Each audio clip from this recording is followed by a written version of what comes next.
સ્વાગત છે ફરી એકવાર આપનું સ્પેસ ફેક્ટર હેલ્પલાઇનમાં, જેમાં આપણે ચર્ચા કરી રહ્યા છીએ તમારા મૂંઝવતા જે સવાલો પ્રોપર્ટી માર્કેટને લઈને, કોઈ પ્રોપર્ટીને જોતા હો, ખરીદવા માંગતા હો, વિચારતા હો, એવા સમયે કયા મુદ્દાઓ તમારે ધ્યાન પર રાખવા તેની ચર્ચા કરી રહ્યા છીએ. અને આજે બહુ ટેકનિકલ સબ્જેક્ટ જેની આપણે વાત કરવાના છીએ, નામ છે ફ્લોર પ્લાન.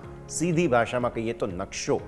મકાન જ્યારે તમે ખરીદવા જાઓ છો કે કોઈ પણ મિલકત ખરીદવા જાઓ છો, તેનો નકશો, તેમાં કયા પ્રકારના મુદ્દાઓ છે તે આજે આપણે સમજીશું. ફરી એકવાર આપણી સાથે સ્વાગત સર, આપનું સ્વાગત, અને રવિ સર આપનું પણ સ્વાગત. Thank you for joining.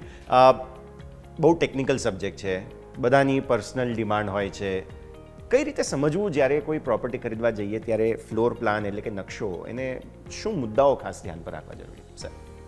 હું હંમેશા એવું માનું કે ફ્લોર પ્લાન છે ને તમારી અપેક્ષાઓનું એક રિપ્રેઝન્ટેશન છે. તમે ઘર ખરીદો છો, એ ઘરની અંદરની જે ચાર દીવાર આપણે કહીએ છીએ એની અંદરનો નકશો કે જેમાં તમે તમારી આવનારી જિંદગી કાઢવાનો છો, એની સુવિધાઓ કઈ રીતનું એનું પ્લાનિંગ છે, કઈ રીતનું એનું ડાયમેન્શન્સ છે, એની વિડ્થ શું છે, હાઇટ શું છે, એ બધી વસ્તુઓ તમને બહુ મહત્ત્વની છે કે જે તમને એક ઘર જ્યારે તમારું બનતું હોય છે ત્યારે તમારી માટે નકશો જ તમારું ઘર છે.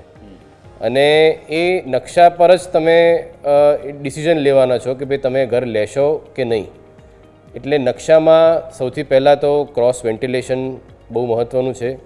હંમેશા એ ચેક કરવું કે બારીઓ પ્લાનમાં તમને ખાલી ફક્ત એના ડિમેન્શન્સ દેખાશે કે શું વિડ્થ છે, પણ તમે ડેવલપરની જોડે ગાઈડન્સ લઈ શકો છો અથવા સેમ્પલ હાઉસમાં જઈને જોઈ શકો છો કે જે તમને પ્લાનમાં વિડ્થ બતાવી છે એ પેરેલલી એ બારીની હાઇટ શું છે. બાલ્કનીનો એરિયા છે એ પ્લાનમાં જે છે એ પ્રમાણે ખરેખર જે સેમ્પલ હાઉસ છે અથવા સાઇટ પર એટલી બાલ્કની મળે છે કે કેમ. તમારા આઉટડોર યુનિટ્સ એટલે તમારા એસીની બહાર જે બધા તમે આઉટડોર યુનિટ્સ મૂકવાના છો એની માટેની પ્રોપર જગ્યા આપેલી છે કે નહીં. ઘણીવાર એ આઉટડોર યુનિટ્સ મૂકવા માટે તમારે તમારા ઘરનો કાર્પેટ એરિયા કોમ્પ્રોમાઇઝ કરવો પડતો હોય છે અને તમારી ઇફેક્ટિવલી એરિયા તમારો રિડ્યુસ કરી નાખતો હોય છે. લિવિંગ એરિયા તમારો લાઇટ વેન્ટિલેશનથી પ્રોપર યુઝ થાય છે કે નહીં. પ્રોવિઝન્સ તમારી સર્વિસીસના, તમારી એસી સર્વિસીસના પ્રોવિઝન્સ એ બધા પ્રોપર આપેલા છે કે નહીં. ડ્રેનેજના જે પ્રોવિઝન્સ છે, રેઇન વોટર ડ્રેનેજ જે આપણે બાલ્કનીમાં જે પાણી ભરાઈ જતું હોય અને જે તમારે બહાર એડ્રેસ કરવા માટેના પ્રોવિઝન્સ છે એ પ્રોપર છે કે નહીં. કિચન પ્લેટફોર્મની સાઇઝ શું છે, ચોકડી છે તો ત્યાં પ્રોપર સુવિધાઓ, તમારું ડ્રાઇંગ, ડિશવોશર અને ડ્રાઇંગનું મશીન એ પ્રોપર આવી જાય એવી સુવિધા છે કે કેમ. બેડરૂમ સ્વાભાવિક છે કે તમારી અપેક્ષા પ્રમાણે એના ડાયમેન્શન્સ છે.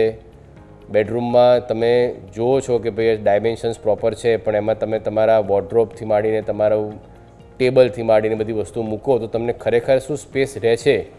સેમ્પલ હાઉસમાં તમને બતાવવામાં આવશે કે ભાઈ આ સ્પેસ છે, આ સ્પેસ છે, પણ તમને તમારા ડાયમેન્શન સાથે તમે તમારો કોઈ મિત્ર આર્કિટેક્ટ હોય, ઇન્ટિરિયર ડિઝાઇનર હોય, એને તમે જો ડાયમેન્શન્સ આપશો તમને પ્રોપરલી ગાઈડ કરી શકશે કે આમાં આપણે આ સાઇઝનું સ્ટોરેજ પ્લાન કરી શકીશું, આ સાઇઝનું આપણે બેડ પ્લાન કરી શકીશું. વોશરૂમ છે એમાં પ્રોપર દરેક વસ્તુની, અમેનિટીઝની, શાવરની, વોશ બેઝિનની, એ બધાની સ્પેસ પ્રોપર વેલ ડિફાઇન્ડ છે કે નહીં એ જોવું બહુ મહત્ત્વનું છે.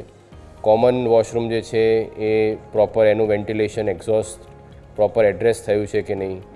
એટલે આ બધી વસ્તુઓને હંમેશા ફ્લોર પ્લાનને ફક્ત એક કાગળની બદલે એક તમે એને તમારા જે અપેક્ષાઓ છે એ એમાં સફાઈ થાય છે તો કયા હદે થાય છે એ જોવું બહુ વધારે મહત્ત્વનું છે. ડેફિનેટલી ઘણો ટેકનિકલ મુદ્દો છે, બટ સ્ટીલ આપણે એને સિમ્પ્લિફાઈ કરવાની કોશિશ કરી રહ્યા છીએ.